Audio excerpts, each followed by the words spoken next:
Las oscilaciones pueden propagarse a través de un medio como el aire o el agua, sin transportar materia. Estas perturbaciones mecánicas se llaman ondas. En todos los tiempos hay algunos experimentos que solo son apenas posibles. Son experimentos según el estado del conocimiento. Son prueba de la pericia e ingenuidad de los físicos experimentales más agudos. Un ejemplo de nuestro tiempo sería el intento de detectar las ondas de gravedad que nos llegan de estrellas. A finales del siglo XVIII, un experimento según el estado del conocimiento fue el medir la velocidad del sonido. El sonido nos llega normalmente a través del aire. Si no hubiera aire en esta habitación, ustedes no me oirían cuando hablo. Claro que si no hubiera aire aquí tendrían problemas más graves, pero esa es otra historia. El sonido se propaga muy rápidamente, pero su velocidad no es infinita. Podemos decir que tarda algún tiempo porque podemos oír ecos, por ejemplo, sonidos que se reflejan en paredes alejadas. Y también vemos el relámpago antes de oír el trueno, porque la luz viaja mucho más rápida que el sonido. Hace 300 años, Isaac Newton fue una de las personas que intentó medir la velocidad del sonido. Su medida no crean que fue la mejor de su época. La física experimental es un arte especial, y este no era el punto fuerte de Newton.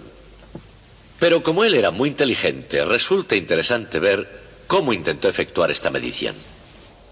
En el Trinity College, lugar donde vivía y trabajaba, había un largo pasillo donde se producía eco. Y él trató de medir el tiempo que tardaba el sonido en ir y volver por el pasillo. Como instrumento para medir el tiempo utilizó un péndulo simple. Como recordarán, el tiempo que tarda un péndulo en efectuar una oscilación completa depende de su longitud. Él se las arregló para emitir un sonido agudo en el preciso momento en que soltaba el péndulo. Si el péndulo volvía antes que el sonido, es que era demasiado rápido y había que alargarlo. Si el sonido regresaba primero, la oscilación del péndulo era muy lenta y había que acortarlo. Y de esta manera Newton se fue acercando más y más a la cantidad exacta de tiempo que tardaba el sonido en ir y volver por el pasillo, midiendo de esta manera la velocidad del sonido. Hoy me gustaría darles una idea general de lo que es el sonido.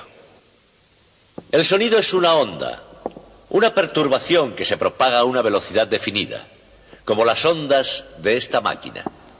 Y una buena manera de comenzar nuestra charla sobre ondas es con estos dos osciladores armónicos que están acoplados entre sí.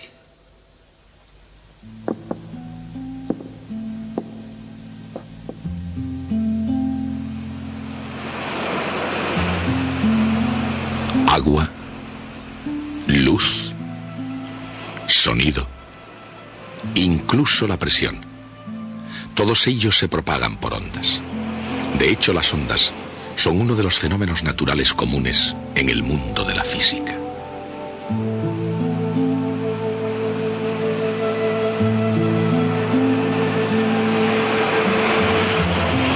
Y la naturaleza no es la única que puede formar ondas. La gente puede formar sus propias ondas, y lo han estado haciendo durante mucho tiempo.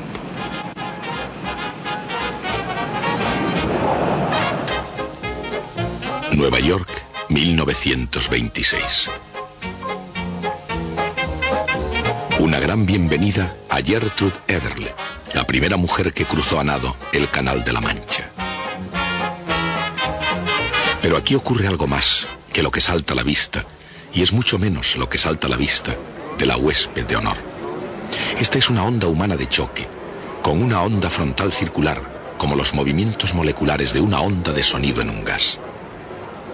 Observen cómo la onda se mueve de una persona a la siguiente, dejando un vacío parcial en su estela. Esta onda frontal, no recurrente, era inofensiva.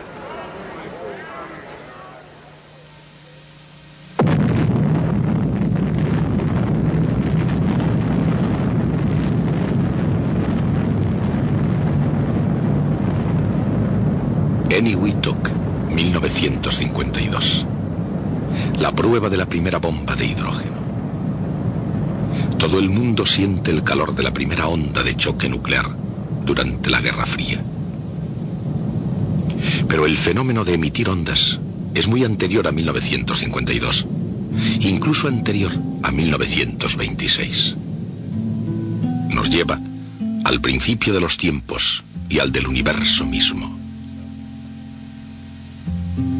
La gran explosión.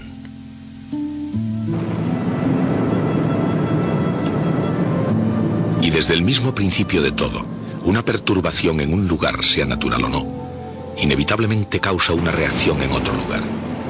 Y así continúa. Una perturbación en el tiempo atmosférico en una región polar causa problemas en el paraíso de una isla tropical.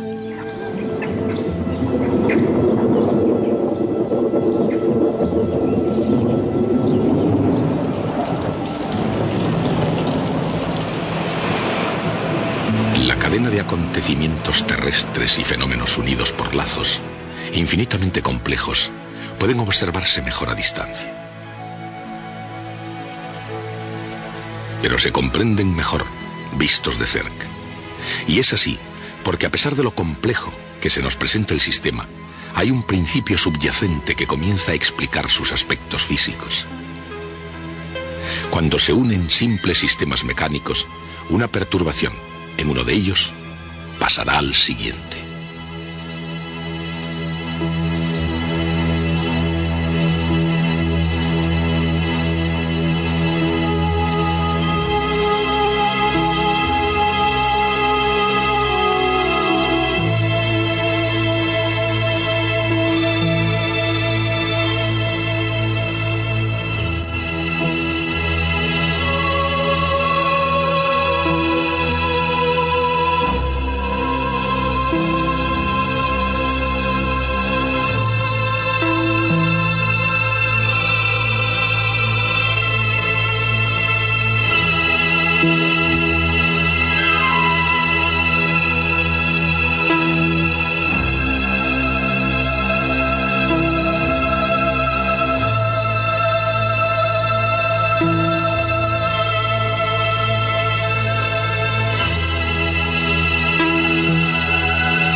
Cuando se perturba cualquier sistema mecánico estable, la respuesta de la naturaleza es el movimiento armónico simple. Esto es lo que sucede en el caso de un oscilador simple. Pero cuando se unen varios osciladores entre sí, una perturbación en uno de ellos pasa al siguiente. Y así, sucesivamente. Esta es la esencia de una onda mecánica.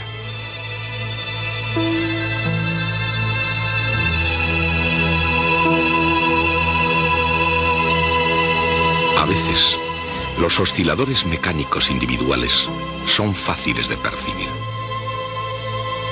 En otros casos, la onda misma se puede ver con más facilidad que los osciladores individuales.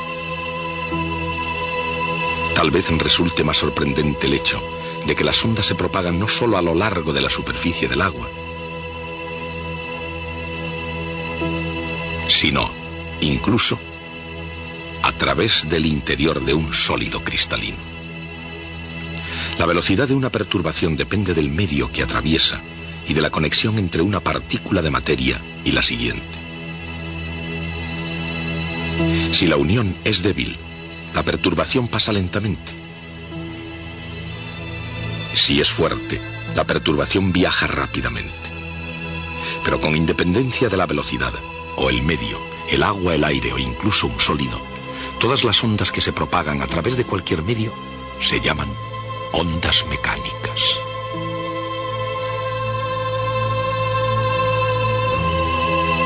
Las ondas mecánicas o impulsos pasan a través del cristal, de un átomo a otro, porque cada átomo está ligado a una posición de equilibrio por fuerzas eléctricas. Cuando se los perturba, actúan mecánicamente de la misma forma que las masas unidas por muelles.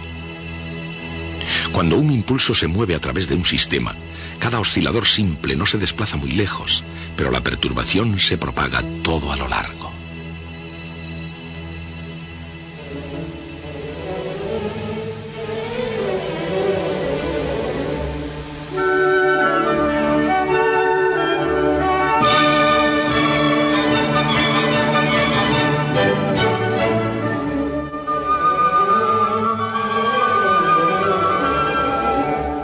A veces las oscilaciones mecánicas pueden ser más conmovedoras que perturbadoras. Pueden ser arte a la vez que ciencia y pueden gozarse como tales.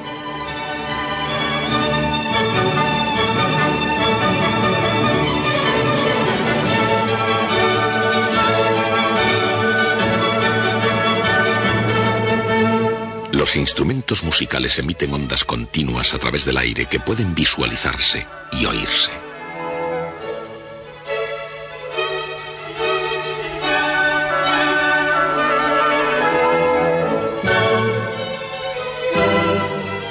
Unas masas unidas por muelles pueden no parecer una hermosa música, pero el principio es el mismo, y podemos describirlo utilizando unos pocos términos corrientes.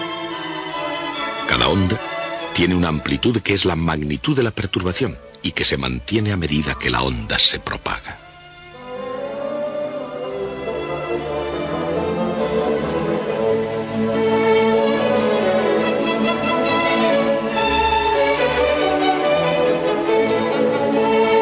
También tiene una duración definida para cada ciclo completo, llamado período.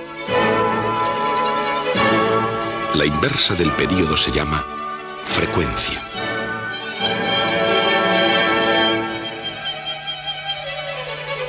El tono de la música depende de su frecuencia.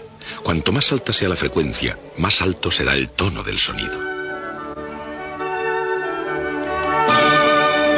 Y el volumen de la música depende de la amplitud, pero sin importar lo altos que sean los sonidos, están siempre en movimiento.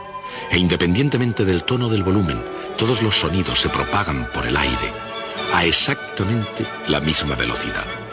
Si no fuera así, cada oyente oiría una ejecución distinta.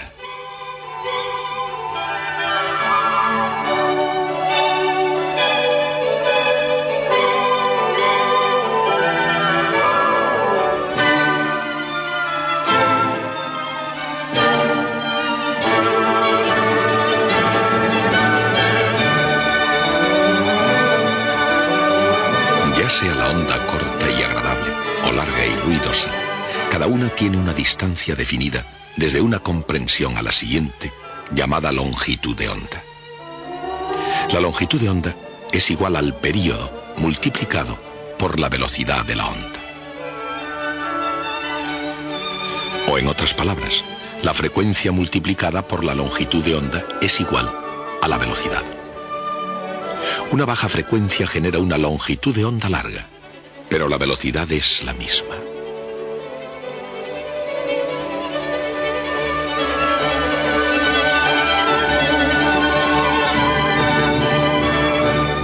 La velocidad de las ondas en el aire es siempre la misma, con independencia de la frecuencia de la longitud de onda, e incluso de su amplitud. Pero en este mundo, no todas las ondas se dispersan igual.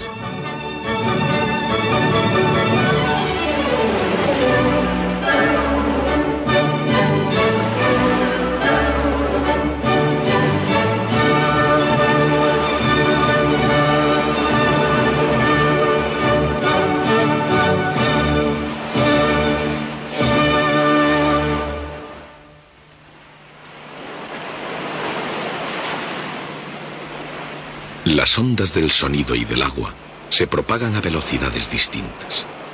Y a diferencia de las ondas de sonido, las olas pueden propagarse a velocidades distintas unas de otras.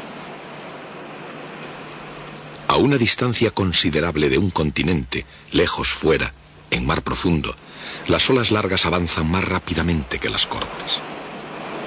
Pero cerca de la orilla, las olas avanzan juntas, y al margen de su longitud, todas las olas disminuyen su velocidad a medida que se acercan a tierra.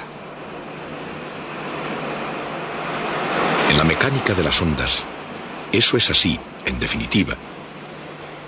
Porque en la tierra o en el mar, en realidad en todas partes, todas las ondas mecánicas siguen los mismos principios básicos.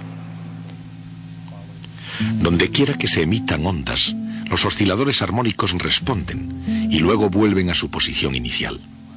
Los osciladores están unidos de forma tal que cada ciclo de uno excita al oscilador que está a su lado. ¿Qué es lo que determina la velocidad con que se mueve la onda?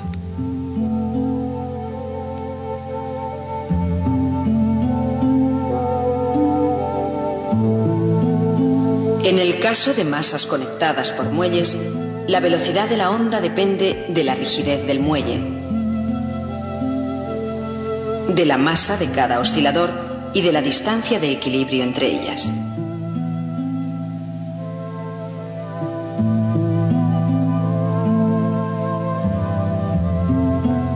En el agua, la gravedad es la fuerza que hace que el agua retorne a su posición inicial. Esa es la razón por la cual la gravedad determina la velocidad a la que viaja una ola, pero así también la determina la propia longitud de onda. Si la profundidad del agua es mucho mayor que la longitud de onda, su velocidad es aproximadamente igual a la raíz cuadrada de la aceleración de la gravedad g multiplicada por la longitud de onda y dividida por 2pi.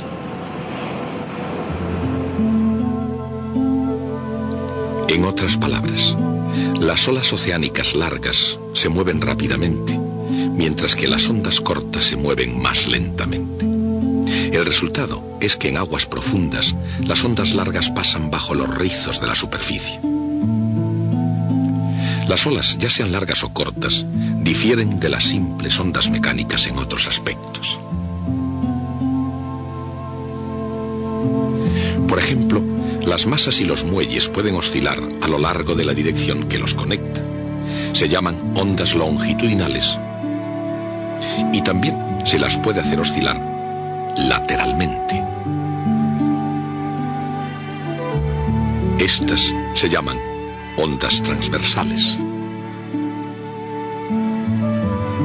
Pero las olas no son ondas longitudinales ni transversales.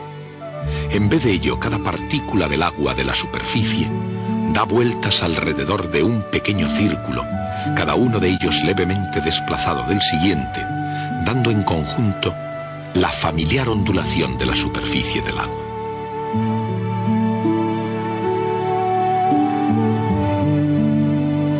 Cuando una ola se acerca a la orilla, entra en contacto progresivo con el lecho del mar, que hace disminuir su velocidad. Cuanto más cerca esté la superficie del fondo, más lenta es la ola. En aguas poco profundas, la velocidad de la ola es aproximadamente igual a la raíz cuadrada de la aceleración de la gravedad multiplicada por la profundidad del agua. Cuando esto ocurre, la parte gruesa de la onda se mueve más rápido que la parte delgada, echando a perder la forma senoidal de la ola y, por último, haciendo que la ola rompa.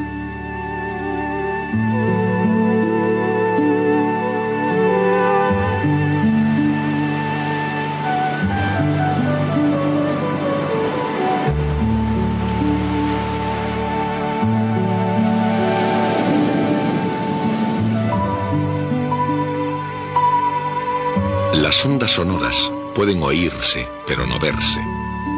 Las ondas sonoras son generadas por algo que haga vibrar el aire. Un objeto que vibre pone en movimiento el aire a su alrededor, comprimiendo y expandiendo su densidad con cada vibración. Esa es la razón por la que una onda sonora generada lleva igual frecuencia que su fuente. La fuerza que dirige a una onda sonora es debida al cambio de presión cuando la densidad del aire crece o decrece. De la misma manera que la velocidad de las olas depende de la gravedad, la velocidad del sonido depende de la presión y de la densidad del aire. En el aire, la velocidad del sonido es aproximadamente igual a la raíz cuadrada de la presión dividida por la densidad del aire.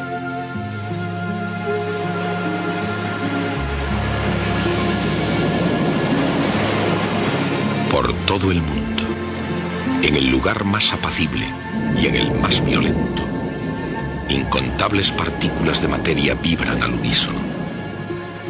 Y de acuerdo con los principios del movimiento armónico, crean el fenómeno de la onda mecánica.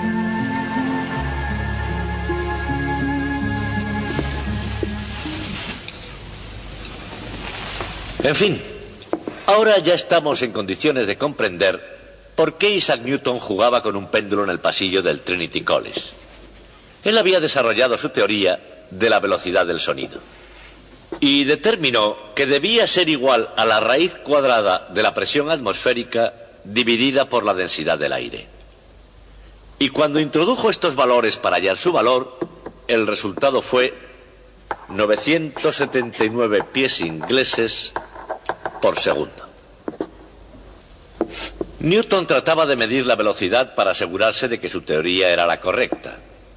Pero esta teoría que hizo Newton no fue la mejor para esa época. La mejor de esa época fue la realizada por William Derham, quien consiguió un resultado de 1142 pies ingleses por segundo. Y en este punto, Newton tuvo que hacer lo que todo científico debe hacer todas las veces. Tuvo que hacer un juicio de valor. Su teoría pronosticaba ese número.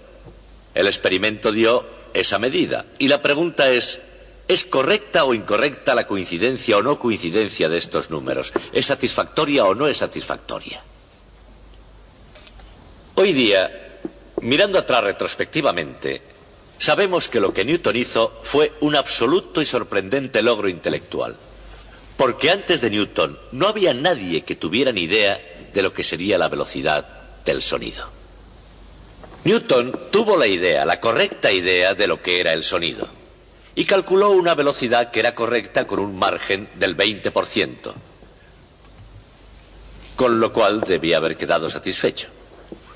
Newton reflexionó sobre esta situación y la encontró total y completamente inaceptable. Y esto fue así porque el empuje continuo de la revolución científica desde Copérnico en adelante era arrojar lo mágico y lo oculto fuera de la ciencia. Newton había introducido en la ciencia su teoría de la gravitación, en la cual invisibles fuerzas actuaban entre cuerpos separados entre sí por grandes distancias y con la absoluta nada entre esos cuerpos, y eso olía magia.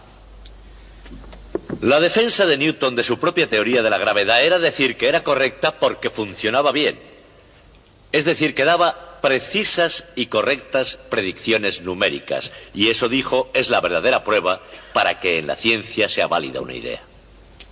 Pero si la coincidencia precisa es la prueba de la validez de su teoría de la gravitación, también tendría que serlo de su teoría de la velocidad del sonido. Y su resultado estaba equivocado en un 20%. Y Newton se puso a la tarea de hacer correcta su teoría.